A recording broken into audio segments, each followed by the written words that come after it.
தக்கார் குரல் நேயர்களுக்கு வணக்கம். இன்றைய சிறப்பு விருந்தினர் நிகழ்ச்சியில் மூத்த செய்தியாளர் ஜோதி நரசிம்மன் நம்மளோடு இணைந்திருக்கின்றார். வணக்கம். தாவேகாவினுடைய புதிய வரவு அதிமுகவுக்கும் திமுகவுக்கும் எந்த பாதிப்பும் எங்களுக்கு கிடையாதுன்னு சொல்லிக்கிறாங்க. உண்மையிலே பாதிப்பு இருக்கா இல்லையா? அதாவது 40 வயசுக்குள்ள இருக்க பெண்கள் ஓட்டு தாவேகா தான் அப்படிங்கிறது உறுதியாயிடுச்சு. புதுசாக வர வாக்காளர்கள் தாவேகா தான் ஆதரிப்பாங்க. அது ஒன்றும் பிரச்சனை இல்லை. விஜய் 50 சீட்டு ஜெயிப்பார், 70 சீட்டு ஜெயிப்பார், 80 சீட்டு ஜெயிப்பார் அப்படிங்கிற கணக்கெல்லாம் கிடையாது. அவர் 5 சீட்டு 6 சீட்டு தான் ஜெயிக்க போகிறார். இன்னும் சொல்லப்போனால் இந்த தேர்தலில் விஜய் போட்டியிட போகிறதில்ல. அவர் நிறுவனராகவே இருந்து வேடிக்கை தான் பார்க்க போகிற தவிர போட்டியிட போகிறதில்ல. அதில் தாவேகா அதிமுக திமுக ரெண்டுத்துக்குமே பெரிய பாதிப்பு. அதிமுக கூட பிஜேபி இருக்கிறதுனால இஸ்லாமியர் ஓட்டு அதிமுக விடாது. அதிமுக இஸ்லாமியரே போட மாட்டாங்க. அது நேரடியாக திமுக போகாமல் தடுக்கிற வழியை தான் தாவேகா பார்க்குது. அப்படி தாவேகா இந்த ஓட்டை வாங்கும்போது அதிமுக ஓட்டுகள் முழுக்க தாவேகா வருது. புது இளைஞர்கள் வாய்ப்பு திமுக தான் இளைஞர்கள் புதுசாக சேரத்தா திமுக தான் சேருவாங்க. அதிமுகலாம் சேர மாட்டாங்க. ஏன்னா இங்கே பெரியார், கலைஞர், அண்ணா அந்த மாதிரி ஒரு பெரிய ஆளுமைகள்லாம் இருந்ததுனால அவங்க ஈஸியாக கவர முடியும். அதனால திமுகவுக்கு பெரிய அடி திமுகவுக்கும் அதிமுகவுக்கும் தாவேகா இருக்கிறதுனால அவங்க ஒரு 50-60 சீட்டு காலி பண்ணுற நிலைமையில் இருப்பாங்க. அதாவது ஜெயிக்கிறவங்க தோப்பான், தோக்குறவங்க ஜெயிப்பாங்க. அந்த மாதிரியான நிலையில தான் இப்போ தாவேகா இருக்குது. இன்னும் சொல்லப்போனால் உலக வரலாற்றிலே அரசியல் வரலாற்றிலே விருப்பம் ஒன்று காலியாகி போனது அப்படின்னு காட்டுற ஒரே ஒரு கட்சி தாவேகா தான் இருக்குது. 5000 மணி 6000 மணி பிரிண்ட் போட்டுறோம், அதுவே காலியாகி போச்சு அப்படின்னா அது ஒரு ரசிகர் மோகம் தான். அவங்க கொள்கை இருக்கா அதெல்லாம் எதுவும் பார்க்க தேவையில்லை. ஏன்னா எல்லா கட்சியும் கொள்கையை தாண்டி தான் இருக்குது. கொள்கையோட நடைபெறல எதுவும். இன்னும் சொல்லப்போனால் தமிழ்நாட்டில் திமுகவுக்கு ஒரு மிகப்பெரிய கொள்கை இருக்குது. இன்னும் சொல்லப்போனால் தமிழ்நாட்டில் தமிழ் தான் கட்டாய பாடமாக பள்ளிக்கூடத்திலே இல்லை. நினைக்கிற மொழி அது ஒரு மொழி பாடமாக தான் இருக்க தவிர கட்டாய பாடமாக இல்லை. அந்த மொழி கொள்கையில் தான் திமுக முதல்ல வந்துச்சு. 52 எலெக்ஷனில் முதல்ல கம்யூனிஸ்ட் கட்சி 60 எம்எல்ஏக்கள் கிட்ட ஜெயிச்சாங்க. 62 கம்யூனிஸ்ட் 2 பிரிஞ்சு போச்சு. 57 அப்படி பிரிஞ்சு போகும்போது 57 திமுக வரதுக்கு காரணம் என்னன்னு கேட்டிங்கன்னா, கம்யூனிஸ்ட் முதலாளிக்கு எதிரான கட்சி, தொழிலாளிக்கு ஆதரவான கட்சி.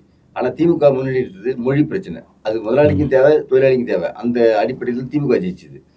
இந்த சூழ்நிலை தாவேகாவுக்கு கொள்கை இருக்கா அதெல்லாம் எதுவும் கேட்கல. எம்ஜிஆர் ஆட்சி காலத்தில் எம்ஜிஆர் பேச்சு கேட்கறதுக்கு யாரும் வரல. எம்ஜிஆரை பார்க்கறதுக்கு தான் வந்தாங்க. அதை ஓட்டம் மாறி போச்சு. அதே போல தான் விஜய்க்கும் பார்க்கறதுக்கு வந்த கூட்டம் ஓட்டா மாறும் அப்படின்னு நினைக்கிறீங்களா? ஆமாம், விஜய் இப்போ பேசுகிற வரைக்கும் பேசினே இருந்தாலும் ஓட்டா மாறும். இதுக்கப்புறம் அதிகமாக பேசுகிறாங்கன்னா ஓட்டு கழிச்சிடும். ஏன்னா அப்படி ஒரு சூழ்நிலை எப்படி உருவாச்சுன்னு கேட்டீங்கன்னா, ஏற்கனவே விஜயகாந்த் இருக்கும்போது விஜயகாந்தை பார்க்கறதுக்கு தான் வந்தாங்க. அவர் பேச்சு கேட்கறது யாரும் வரல. அவர் பேசினாருன்னா ரொம்ப ஓவரா பேசினாரு. இன்னும் கொஞ்சம் பேர் அங்கேருந்து கழிந்து போயிட்டான். அந்த மாதிரி சூழ்நிலையில தாவேகா ஒரு மிகப்பெரிய மாற்றத்தை இந்த தேர்தலில் ஏற்படுத்துன்றது. நம்ம திமுக அதிமுக பயம் இல்லை அப்படின்னு சொல்றாங்கல்ல, வெளியில சொல்றாங்களே தவிர உள்ளுக்குள்ள அவங்களுக்குள்ள மிகப்பெரிய பயம் இருந்துகிட்டே இருக்கு. எந்த மாதிரியான பாதிப்பு தாவேகா ஏற்படுத்தும்னு நினைக்கிறீங்க? வெற்றி வாய்ப்பு தாவேகாக்கு இல்லைன்றீங்க. அப்போ எந்த மாதிரியான பாதிப்பு தாவேகா திமுகவுக்கும் அதிமுகவுக்கும் கொடுக்கும்னு நினைக்கிறேன்? திமுக வாங்குற ஓட்டை கொஞ்சம் ஒரு புதிய வாக்காளர் இருக்காங்க, அவங்க ஓட்டை தாவேகா வாங்குவோம். இஸ்லாமியர்கள் ஓட்டு தாவேகா வாங்குவோம். திமுகவில் புதிய இளைஞர்கள் ஓட்டை வாங்குவோம். நான் ஒரு மிகப்பெரிய கட்சி, அந்த கட்சியோடைய ஒரு முகாமைப்பாளர், அவருடைய மனைவி அவங்க வீட்டில் இருக்காங்க, டீ சாப்பிடலான்னு சொல்லி உட்காரோம். அந்த அம்மாவை கேட்டேன், யாருக்குமா ஓட்டு அப்படின்னு. நான் விஜய்க்கு தான் அப்படின்னு. இதுக்கு முன்னாடி வேற யாருக்கு போட்டு இப்போ எப்படி விஜய்க்கு போடுறாங்கன்னா, இதுக்கு முன்னாடி விஜய் நிற்கல அதெல்லாம் போடல. விஜய் நிற்கிறா அதெல்லாம் நாங்கள் போட்டுக்கிறோம். இப்போ விஜய் காரணம் காட்டி தான் வேட்பாளர்கள் தான் வெற்றி நிலையை ஏற்படுத்த முடியும் அப்படின்ற ஒரு சூழலை விஜய் ஏற்படுத்திட்டே இருக்காரு. அது அதிமுகவுக்கும் பாதிப்பு, திமுகவுக்கும் பாதிப்பு. இல்லை, விஜயுடைய மௌனமாக இருக்கிறது தேர்தலில் சாதகமா பாதகமா? நீங்கள் சொல்கிற மாதிரி விஜயகாந்த் பேசி அந்த இடத்துல இருந்து காணாமல் போயிட்டாரு, அதனால விஜய் பேசாம இருக்காரா? இப்போ ஒன்று பாருங்க, 41 பேர் இருந்தாங்க. அங்கேருந்து ஒரு பெரிய ரியாக்ஷன் வந்துச்சு. அது முழுக்க விஜய்க்கு ஆதரவாகி போச்சு.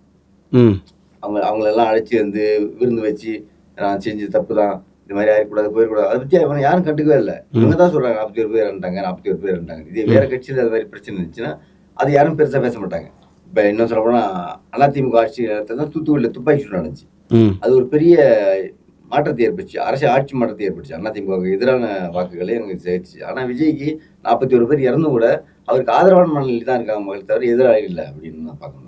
இல்லை, சிபிஐ வழக்கு இன்னைக்கு தாவேகாக்கு எதிராக இருக்குது. அதே போல் அதிமுகவுக்கு சாதகமாக டிவிக்கே உள்ளே வந்துரும்ன்றதுனால இவ்வளோ நாள் அதிமுகவில் விமர்சிக்காமல் இருந்தாங்க. ஆனால் இப்போ கடுமையாக பாஜகவும் அதிமுகவும் விஜய் விமர்சிக்க ஆரம்பிச்சிட்டாங்களே. இல்லை இப்போ அவங்க அவங்க ஒரு ஒரு என்ன மேக்கப் பண்ணிருக்காங்க, வேஷம் போட்டுருக்காங்களோ அதுக்கு தகுந்த மாதிரி தான் நடிக்க ஆரம்பிச்சாங்க. இப்போ விஜய் கூட்டணி இல்லை அப்படின்ற உறுதியாகி போனதுனால அவங்க விஜய்க்கு நேர் எதிராக வராங்க. அதனால விஜய் மேலே குற்றச்சாட்டுலாம் சொல்றாங்க. ஒரு தொகுதிக்கு குறைஞ்சபட்சம் 5000 15,000 ஓட்டு விஜய் வாங்குறது உறுதி. இப்ப 5000 15,000 ஓட்டு வாங்கினா எந்த கட்சியா இருக்கட்டும், திமுக இருக்கட்டும், அதிமுக இருக்கட்டும், அதுக்கு ஒரு மிகப்பெரிய இழப்பு ஏற்படுத்தும் அப்படின்னு தான் நமக்கு படுது. இதுல நீங்க கொள்கை இருக்கா, கோட்பாடு இருக்கா, நீங்க பேசுறீங்களா, தற்குறி, அணில் குஞ்சு, இதெல்லாம் சொல்லுங்க. அதை பத்தி ஒன்றும் கவலைப்படல விஜய். அவருக்கு விஜய் வீட்டுல இருந்தே ஓட்டு விழ போகுது. அது திமுகவும் அதிமுகவும் நம்ம வெளியில பேசும்போது பேசுறாங்களே தவிர உள்ளுக்குள்ள அவங்களுக்கு ஒரு பெரிய பயத்தையும் நிரலையும் ஏற்படுத்திட்டே வருதுன்றது நமக்கு கண்டு. இப்போ விஜய் அவருக்கு ஏற்படக்கூடிய பிரச்சனைகளை கூட அவர் வெளியே சொல்றதில்ல. இப்போ திரைப்படத்தில் இருந்தார், அவருக்கு ஒரு திரைப்படம் நின்றுருக்கு.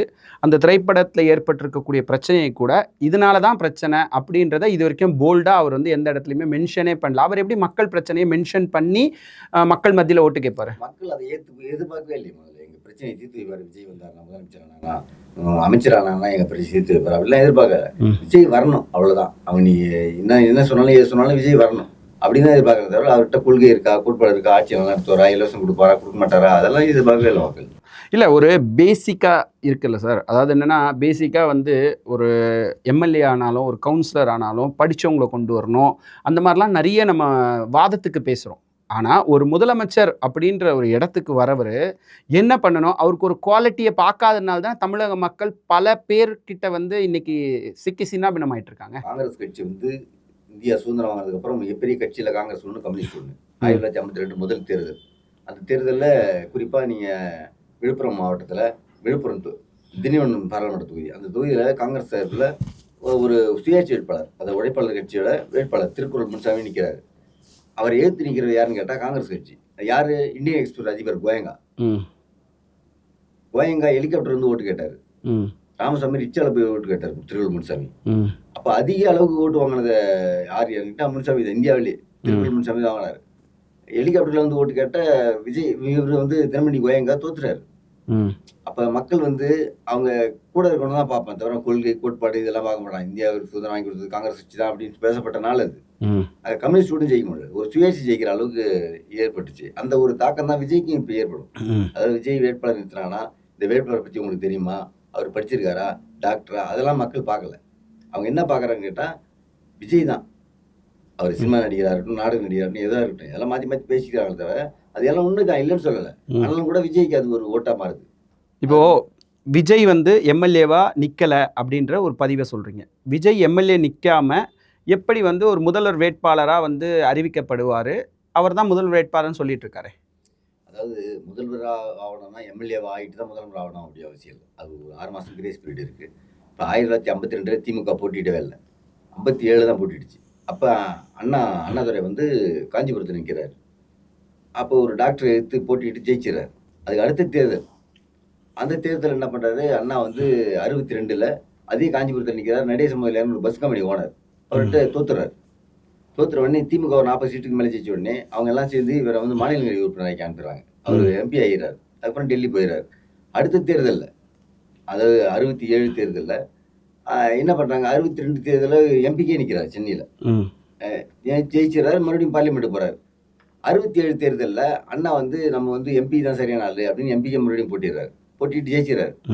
ஜெயிச்சிட்ட உடனே திமுக 140 இடம் ஜெயிச்சிச்சு. அப்போ முதலமைச்சர் அந்த கட்சியோட தலைவர் தான் இருக்கணும், அண்ணா தான் இருக்கணும். அப்போ அண்ணாவை எப்படி முதலமைச்சர் ஆக்குறது? அப்போ எம்எல்சி இருக்குது. அப்போ அண்ணாவை எம்எல்சி ஆக்கி அவரை முதலமைச்சர் ஆக்குறாங்க. இந்த மாதிரி இப்போ நீ 6 மாதம் கிரேஸ் பீரியட் இருக்கிறதுனால விஜய் கட்சி பெருசாக ஜெயிச்சிடும் முதலமைச்சர் ஆகுது அப்படின்னு அவங்கெல்லாம் கனவு கண்டாலும் அது நடக்க போகிறது இல்லை. ஏன்னா அப்படி நடந்தாலும் ஆச்சரியப்படுறது இல்லை. அப்படி இருந்துச்சுனாலும் விஜய் முதலமைச்சர் ஆகலாம் அப்படின்னு ஒரு விதி இருக்குது சட்டமன்ற உறுப்பினருக்குள்ள. அது இப்போ தமிழ்நாடு சட்டமன்றத்தில் அந்த விதி இருக்கிறதுனால அப்படி ஆகிறதுக்கு நிறைய வாய்ப்பு. அதாவது திமுக பழம்பெரும் கட்சி, பல போராட்டங்கள், பல ஆர்ப்பாட்டங்கள், பல இழப்புகள் வருது. அதிமுக அதே போல் அண்ணா, எம்ஜிஆர், ஜெயலலிதான்னு சொல்லிட்டு எல்லாரையும் மையப்படுத்தி உள்ளே வருது. இப்படி இருக்கக்கூடிய ஒரு சூழலில் நான் இத்தனை வருஷம் படம் நடிச்சிருக்கேன், எனக்கு இவ்வளோ ரசிகர்கள் இருக்காங்க, இதை மையப்படுத்தி மட்டுமே நான் ஒரு தேர்தலை சந்திப்பேன் அப்படின்றது சரியான ஒரு வழிமுறையா? அதாவது தமிழக அரசியலில் இலவசங்களை திராவிட கட்சிகள் தான் இலவசங்களை அறிமுகப்படுத்திச்சு. எம்ஜிஆர் 77லேருந்து இறந்து போகிற வரைக்கும் தொடர்ந்து முதலமைச்சராக இருந்தார். ஆனால் ஒரு மிகப்பெரிய திட்டமாக அவர் பேர் சொல்கிற மாதிரி ஒரு பெரிய திட்டமாக அப்படி எதுவும் கொண்டு வரல. ஆனால் கூட எம்ஜிஆர் ரசிகர் மனப்பான்மையில் மக்கள் எல்லாம் ஓட்டு போட்டாங்க. அதுக்கப்புறம் வந்த கருணாநிதி இந்த இதை மாற்றி அமைச்சார். அந்த மதுவிலக்கு கொள்கை அண்ணா எப்படி வச்சுருந்தாரோ அதை வந்து விலகினார். விலகி கூட கலைஞர் ஜெயிக்கக்கூடிய ஒரு சூழல் ஏற்பட்டுச்சு. அப்படி இருக்கும்போது அடுத்து எம்ஜிஆர் கலைஞர் மாற்றி மாற்றி தான் வந்தாங்க. அதுக்கப்புறம் எம்ஜிஆர் முதலமைச்சர் ஆனதுக்கப்புறம் நீட்சியாக அவர் தான் இருக்கார் இறக்க வரைக்கும். அதுக்கப்புறம் ஜெயலலிதா திமுக கடைசி எலெக்ஷனில் வந்து 2011 ஜெயலலிதா நிற்கிறாங்க. 2016 மறுபடியும் ஜெயலலிதா ஜெயிக்கிறாங்க. தொடர்ச்சியாக 2 முறை ஏன் ஜெயிக்கிறாங்க கேட்டால், மக்கள் மனசை கவர மாதிரி ஒரு திட்டம் அறிவிக்க வேண்டியிருந்துச்சு. முதல் எலெக்ஷனில் கலைஞர் வந்து டிவி கொடுத்தாரு எல்லா வீட்டுக்கும். ஆமாம். அந்த தேர்தலை தோதார். ஆமாம். அதுக்கடுத்து ஜெயலலிதா வந்து மின்விசிறி, கிரைண்டர், மிக்சி இதெல்லாம் கொடுத்தாங்க. அதுக்கடுத்து அவங்க ஜெயிச்சாங்க. என்ன காரணம் ஜெயிச்சாங்கன்னா, அந்த டிவி மிக்சி காரணம் இல்லை. நாங்கள் வந்து டாஸ்மாக் கடையை 500 குறைப்பேன் அப்படின்னு சொல்லி அவங்க சொன்னாங்க. அது மாதிரி ஆட்சி ஆளும்போது குறைச்சாங்க. அந்த ஒரு நம்பிக்கை மக்கள் மத்தியில் ஏற்பட்டுச்சு. அவங்க குறைப்பாங்க அப்படின்ற ஒரு நம்பிக்கை ஏற்பட்டுச்சு. அதனால மறுபடியும் அவரை தேர்ந்தெடுத்தாங்க ஜெயலலிதாவை. அதுக்கு அவ்வளோதான். அந்த மக்கள் நம்பிக்கை பெறதான். இப்போ என்னன்னு கேட்டீங்கன்னா, 1000 ரூபாய் உரிமை தொகை தருவான்னு ஸ்டாலின் சொல்லியிருந்தாரு. கொடுத்தாரு. மக்கள் நம்பினாங்க. நம்பிக்கைக்கு பாத்திரமா கொடுத்தாரு. இலவச பேருந்து பயணம் இதெல்லாம் கொடுத்தாரு மகளிருக்கு. இப்போ வந்து அதிமுக திடீர்னு 2000 கொடுக்குறேன் அப்படின்னு சொல்லுது. அது வந்து சாத்தியம் இல்லையான்னு தெரியாது. கொடுக்க முடியாது, அது வேறு விஷயம். அப்போ வந்து மக்கள் வந்து திமுக போட மாட்டாங்க. அதிமுக ஆதரிப்பாங்க. ஏன்னா நம்மளுக்கு ஒரு 2000 கிடைக்குது அப்படின்னு சொல்லி ஆதரிப்பாங்க. அது ஒரு 13% ஓட்டு இருக்கு. அவங்க வந்து யாரை தீர்மானிக்கிறாங்கன்னா, இந்த விளம்பரம், மற்றபடி இலவசங்களை அளித்தறது இப்படிதான் ஆகிப்போச்சு. இப்போ அதிமுகவும் தேர்தல் அறிக்கையை வந்து ஒரு 10 தேர்தல் அறிக்கை வெளியிட்டுட்டாங்க. திமுக என்ன சொல்லுதுன்னா, எங்களை காப்பி அடித்து அப்படியே நாங்கள் பேசுகிறோம், இவங்க வெளியிட்டு இருக்காங்க, இப்போ நாங்கள் சீக்கிரட்டாக ரெடி பண்ணிட்டு இருக்கோம். தாவேகா எந்த மாதிரியான தேர்தல் அறிக்கை மக்கள் எதிர்பார்க்கலாம்? இதில் வந்து மதுவிலக்கு வர வாய்ப்புகள் இருக்கா? தாவேகா தேர்தல் அறிக்கையில் மதுவிலக்கு வரதுக்கு கண்டிப்பாக வாய்ப்பு இருக்கு. அது ஒரு முக்கியமான பொருளை பார்க்கணும்.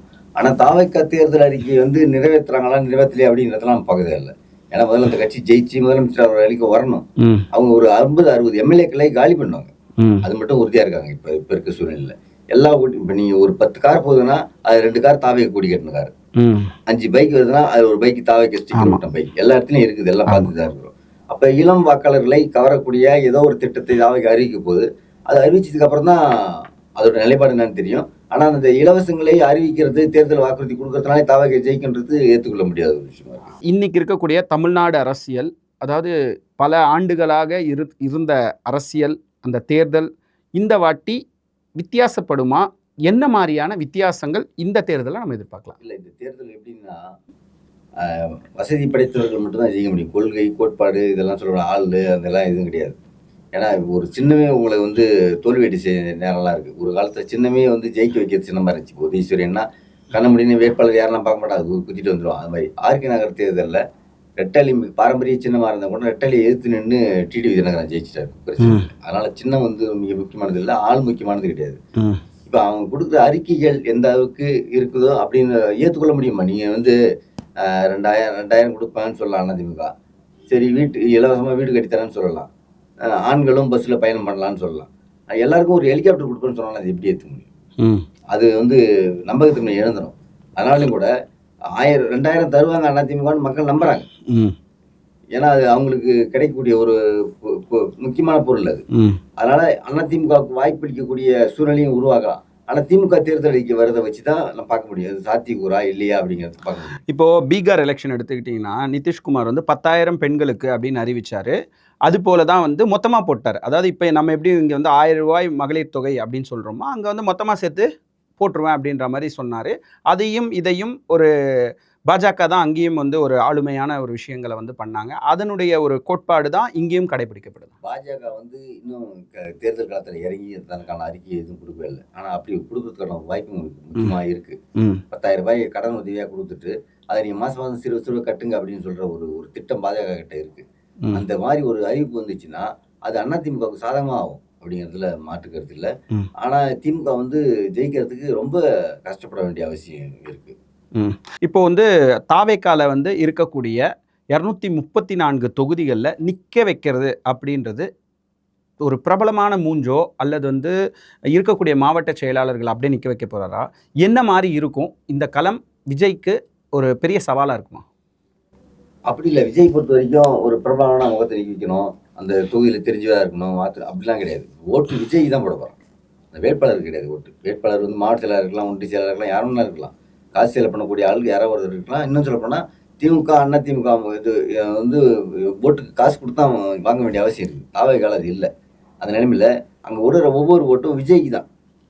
அவங்க ரசிகர்கள் நிறைய ட்ரோல் வீடியோலாம் போடுறாங்க, பார்த்துக்கிங்களா? விஜய் பார்க்கறதுக்காக வந்திருக்காங்க கொஞ்சம் பேர் ரொம்ப தூரம் வந்து. அது மாதிரி ஓட்டு வந்து விஜய்க்கு தான் போடுவாங்க தவிர அங்கே இருக்க வேட்பாளர் கிடையாது. அதனால தான் விஜய் வந்து குறைஞ்சபட்சம் 13% ஓட்டு வாங்குறதுன்றது உறுதியாக இருக்குது. ஆனால் அதுக்கு மேலே போச்சுன்னா தான் ஆச்சரியப்பட வேண்டிய அவசியம் இருக்குது. இப்போ அதிமுக திமுக எடுத்துக்கிட்டிங்கன்னா சொற்ப வாக்கில் வித்தியாசத்தில் வின் பண்ணி நிறைய எம்எல்ஏஸ் இருக்கிறத நம்ம பார்க்குறோம். அதில் மினிஸ்டர்ஸையும் நம்ம பார்க்குறோம்.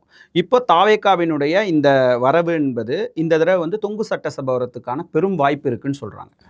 கண்டிப்பாக அதில் வந்து இப்போ நீங்கள் திமுக, அண்ணா திமுக ரெண்டுமே 80-70 சீட்டு ஜெயிக்கிறது ரொம்ப கஷ்டமானது. கூட்டணி ஆதரவோடு தான், கூட்டணி கட்சிகள் ஆதரவோடு தான் ஆட்சி அமைக்க முடியும். ஆனால் இது உறுதியாக நம்பலாம். ஆனால் 119 இடம் ஒன்றும் தனி மெஜாரிட்டிலாம் வாங்க முடியாது. ஏன்னா இதுக்கு முன்னாடி அப்படி நடந்திருக்காங்க. கேட்டால் ஜெயலலிதா பீரியடில் திமுக இருந்துச்சு. அவங்க எல்லார்ட்டும் பேசும்போது மைனாரிட்டி திமுக இதே சொல்லியிருந்தாங்க. அப்படி ஒன்று வாய்ப்பு ஏற்கனவே ஏற்பட்டுச்சு தமிழ்நாட்டில். இப்போ வந்து என்னென்னு கேட்டிங்கன்னா 90 சீட்டு 80 சீட்டு ஜெயிக்கிறதே பெரிய வேலையாக இருக்கும். அப்போ அவங்க வந்து அதனால தான் கூட்டணி கட்சிகள் சின்ன சின்ன கட்சிகள்லாம் எங்கள் சின்னத்தில் நில்லுங்க அப்படின்னு சொல்கிறாங்க. இப்போ பிஜேபி, மற்றபடி தேமுதிக இவங்க தான் தனியாக நிற்பாங்க. அவங்க மற்றவங்களாம் ஒரு சீட்டு 2 சீட்டு வாங்குறவங்களாம் என் கட்சி என் சின்னத்தில் நில்லுங்கன்னுவாங்க. அப்படி வரும்போது காங்கிரஸையும் பிஜேபியும் நம்பி தான் இந்த ஆட்சி அமைய போகுது. அதிமுக வந்து பிஜேபி நம்பும், காங்கிரஸ் வந்து திமுக வந்து காங்கிரஸ் நம்பும். அப்படி தான் ஆட்சி அமைக்கும் அப்படின்ற ஒரு கருத்து சொல்லப்படுது. இதனால் உண்மையும் அதுதான் கூட. அது இல்லாமல் கூட்டணி துங்கு சட்டமன்றம் தான் அமையறதுக்கு வாய்ப்பு இருக்குது. எங்களுடைய பல கேள்விகளுக்கு மிக எளிமையாக பதில் சொன்னதுக்கு மனமார்ந்த நன்றி.